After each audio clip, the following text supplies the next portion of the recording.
Hi friends, welcome you in the Easy Learning Biology session. இந்த செஷன்ல நம்ம பார்க்க போறது pollen pistil interaction. It is a dialogue. அதாவது pollen grains-க்கும் ஸ்டிக்மாவுக்கு இடையில நடைபெறக்கூடிய ஒரு டயலாக். இந்த டயலாக்ல இந்த இன்டராக்ஷன்ல 5 ஸ்டெப் இருக்கு. First step capture of pollen grain. இந்த pollen grain-ஐ ஸ்டிக்மா கேப்சர் பண்ணலாம். செகண்ட் கேப்சர் பண்ணாத pollen grains ஹைட்ரேஷன் ஆகுது. தேர்ட் ஸ்டெப் அந்த pollen grains ஆக்டிவேட் செய்யப்படுது. அடுத்த ஸ்டெப் germ tube ஃபார்ம் ஆகும்.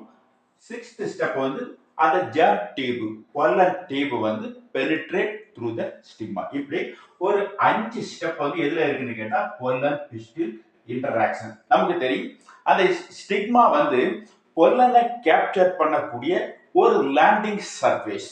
Stigma is the landing surface for pollen grains. In the surface level of stigma made up of number of numerous papillary structures. Papillary structure சின்ன சின்ன hairy like structures. இப்போ இந்த தக்காளி செடி இருக்கு. தக்காளி செடியுடைய stem பார்த்தோம்னா ஸ்டெம் சுத்தி நிறைய ஹேரி growth இருக்கு. அதே மாதிரி அமைப்பு தான் எதுல இருக்குன்னு கேட்டா இந்த ஸ்டிக்மால இருக்கு. இந்த ஸ்ட்ரக்சர் தான் பாப்பில்லரி ஸ்ட்ரக்சர்னு சொல்றோம். இந்த papillary structure of the stigma தான் என்ன பண்ணுதுன்னு கேட்டா capturing the pollen grains. As யூசுவலா நம்ம ஸ்டிக்மா தான் கேப்சரிங் பிளேஸ்னு சொல்றோம். ஓகே, அடுத்தது இந்த ஸ்ட்ரக்சர் ஆஃப் பேப்பிலா பார்ப்போமே. இந்த ஒரு பேப்பிலா எடுத்தோம்னா அந்த பேப்பிலாவினுடைய அவுட்டர் சர்ஃபேஸ்ல தின் ஒரு லேயர் இருக்கும். இந்த லேயருக்கு நேம் பெலிக்கல் என்று பெயர். இந்த pellicle layer protein plus lipid combinations. அடுத்தது கியூட்டிக்கல். அடுத்து உள்ளே இருக்கக்கூடிய லேயர் கியூட்டிக்கல். இந்த கியூட்டிக்கலுக்கு கீழே ஒரு ஸ்பேஸ் இருக்கு. இந்த ஸ்பேஸ்க்கு நேம் சப்கியூட்டிகுலர் ஸ்பேஸ். இந்த ஸ்பேஸ்ல தான் என்ன இருக்குன்னு கேட்டா ஃப்ளூயிட் இருக்கு.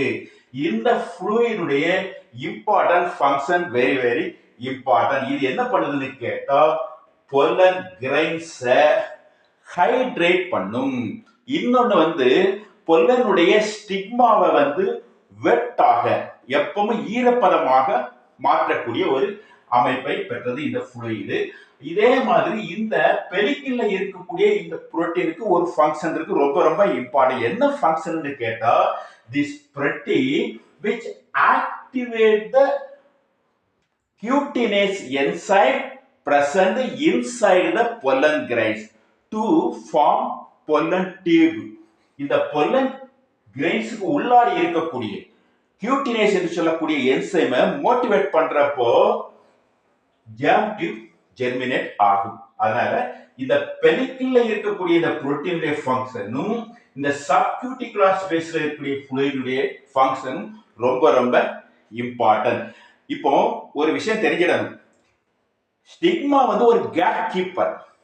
எப்படி நம்ம ஏடிஎம்ல இன்சர்ட் கார்டு இன்சர்ட் பண்ணணும், டிரான்சாக்ஷன் நடக்கும். ஆஃப்டர் டிரான்சாக்ஷன் பிறகு நம்ம கலெக்ட் த மணி.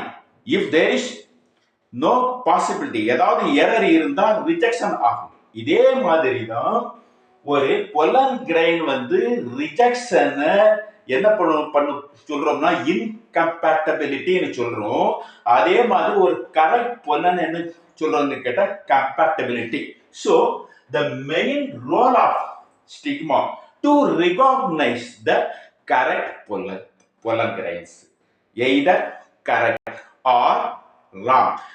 கரெக்ட் பொல்லனை என்ன பண்ணணும்னு சொன்னா ஸ்டிக்மா அக்செப்ட் பண்ணும், அதர்வைஸ் ரிஜெக்ட் பண்ணும். இதான் compatibility pollen grains incompatibility of the pollen grain என்று சொல்றோம். சோ அந்த கம்பேட்டிபிலிட்டி pollen grains எப்படி ஐடென்டிஃபை பண்ணுதுன்னு கேட்டா ஸ்டிக்மா பிஃபோர் ஹைட்ரேஷன் அண்ட் இந்த பெலிக்கிலுடைய before the activation of the cutinase enzyme.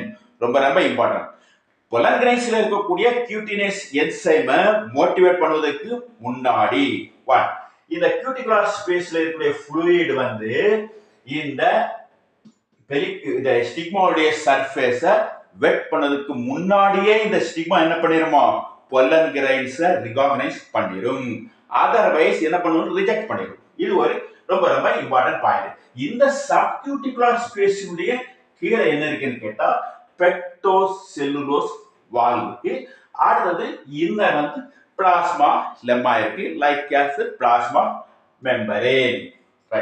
இனி அடுத்தது இந்த ஸ்டிக்மால வந்து 2 டைப் ஆஃப் ஸ்டிக்மா இருக்கு. எப்படி சில ஸ்பீசிஸ்ல வந்து ஸ்டிக்மா வந்து ரொம்பவும் ட்ரையா இருக்கு. Example in rice. எப்படி சார் அது ட்ரையா இருக்குன்னு கேட்டா இந்த கியூட்டிக்கிளுக்கு கீழே இருக்கக்கூடிய சப்கியூட்டிகுலர் ஸ்பேஸ்ல இருக்கிற ஃப்ளூயிடுக்கும் இந்த சப்கியூட்டிகுலர் ஸ்பேஸ்ல இருக்கிற ஃப்ளூயிட் வந்து வெளியில வர முடியாது. ஏன்னு கேட்டா இந்த பெலிக்கிளும் இந்த கியூட்டிக்கிளும் என்னைக்குமே கான்டாக்ட்ல இருக்கும். அப்ப ஃப்ளூயிட் உள்ளாடியே இருக்கும், வெளியில வர முடியாது. ஒரு பாயிண்ட். அடுத்த பாயிண்ட் சார் எப்ப சார் இந்த ஃப்ளூயிட் வந்து வெளியே வரும்னு கேட்டா after recognising the correct pollen grains. Correct pollen grains வந்து கரெக்டா கரெக்ட் பொல்லன் ரிகாக்னைஸ் பண்ண பிறகுதான் இந்த ஃப்ளூயிட் என்ன ஆகும்னு கேட்டா இந்த வால் வந்து ரப்சர் ஆயிட்டு இந்த டாப்ல வந்து ஸ்டிக்மாக்கு மேல வந்துடும். இதே மாதிரி இந்த வெட் ஸ்டிக்மால எப்படி இருக்குன்னு கேட்டா ஆல் டைம் வந்து இந்த கியூட்டிக்கிளும் இந்த பெலிக்கிளும் ஆங்கங்க எப்படி இருக்குன்னு கேட்டா சில ஸ்பேஸ், இந்த ஸ்பேஸ் வழியா இந்த சப்கியூட்டிகுலர் ஸ்பேஸ்ல இருக்கிற ஃப்ளூயிட் மேல வந்துடும். சோ த ஸ்டிக்மா வந்து எப்பவுமே எப்படி இருக்கும் வெட்டா இருக்கு. எக்ஸாம்பிள் வந்து டுபாக்கோ. Very very important. அடுத்தது வந்து நெக்ஸ்ட் இந்த பொல்லன் கிரைன்ஸ்ல கம்பேட்டபிலிட்டி அண்ட் இன்கம்பேட்டபிலிட்டி ஒரு வார்த்தை இருக்கு. கம்பேட்டபிலிட்டி மீன்ஸ் என்னன்னு கேட்டா இப்போ இது பார்த்தா நல்லா அழகா தெரியும். எப்படி இதுல இது பொல்லன் கிரைன்ஸ், 2 பொல்லன் கிரைன்ஸ் இருக்கு. S1 S2 வந்து எங்க இருக்குன்னு கேட்டா இந்த பெலிக்கிள்ல இருக்கக்கூடிய புரோட்டீன்.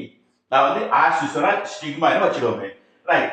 இந்த S3 S4 வந்து பொல்லன் கிரைன்ஸ்ல இருக்கக்கூடிய புரோட்டீன். சோ இதுல பொல்லன் டியூப் வந்து ஃபார்ம் ஆயிட்டு ஜெர்மினேட் ஆயிட்டு S3 ல இருந்தும் S4 ல இருந்தும் ஜெர்மினேட் ஆகும். எப்போ ஜெர்மினேட் ஆகுன்னு கேட்டா the S1 and S3 are dissimilar protein. In the meanwhile S2 S4 dissimilar protein இருக்கிறப்ப மட்டும்தான் இந்த பொல்லன் கிரைன்ஸ் ஆகும் ஜெர்மினேட் ஆகும். ஓகே. அடுத்தது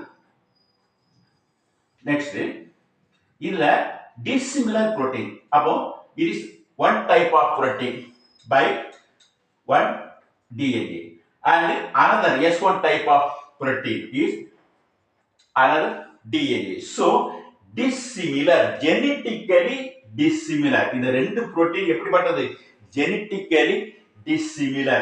இந்த புரோட்டீனை ஒரு DNA, இந்த புரோட்டீனை இன்னொரு DNA என்ன பண்ணுது சிந்தசிஸ் பண்றதுனால genetically dissimilar. Capital T small t is very very important. இது genetically dissimilarல it enhance the cross pollination.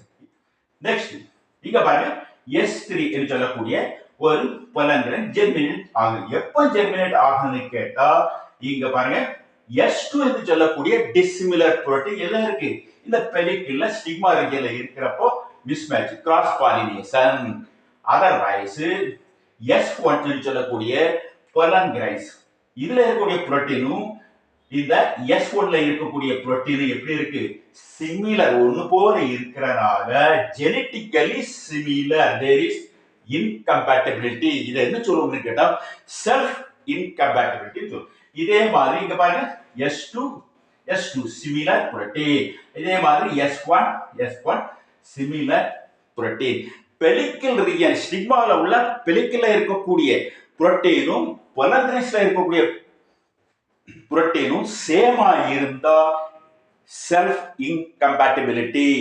அதை ரெகக்னைஸ் பண்ணாது. டிசிமிலர் இருந்தா ஜெனடிக்கலி டிசிமிலரா இருந்தாதான் இந்த பெலிக்கிள்ல இருக்கக்கூடிய இந்த புரோட்டீன் என்ன பண்ணுமா இந்த பொல்லன் கிரைன்ஸ் ரெகக்னைஸ் பண்ணி ஓகே பண்ணணும். ஓகே பண்ண பிறகு ஹைட்ரேஷன் நடக்கும், மோட்டிவேஷன் நடக்கும். ஓகே. இப்போ இந்த இன்கம்பேட்டபிலிட்டி ஒரு வார்த்தை. இன்கம்பேட்டபிலிட்டி மீன்ஸ் அதுல ரெண்டு கம்பேட்டபிலிட்டி இருக்கு. இன்கம்பேட்டபிலிட்டி ஒன்னு வந்து இன்டர் ஸ்பெசிபிக் இன்கம்பேட்டபிலிட்டி. அப்படின்னா என்னன்னு கேட்டா different species but same genome. எப்படி சேம் ஜீனஸ்? எப்படி காசிபியம் ஹிர்சூட்டம், காசிபியம் ஆர்போரியம் ரெண்டுமே காட்டன் தான். இதுல ஹிர்சூட்டம் ஒரு ஸ்பீசிஸ், ஆர்போரியம் இன்னொரு ஸ்பீசிஸ் பட் சேம் ஜீனஸ்.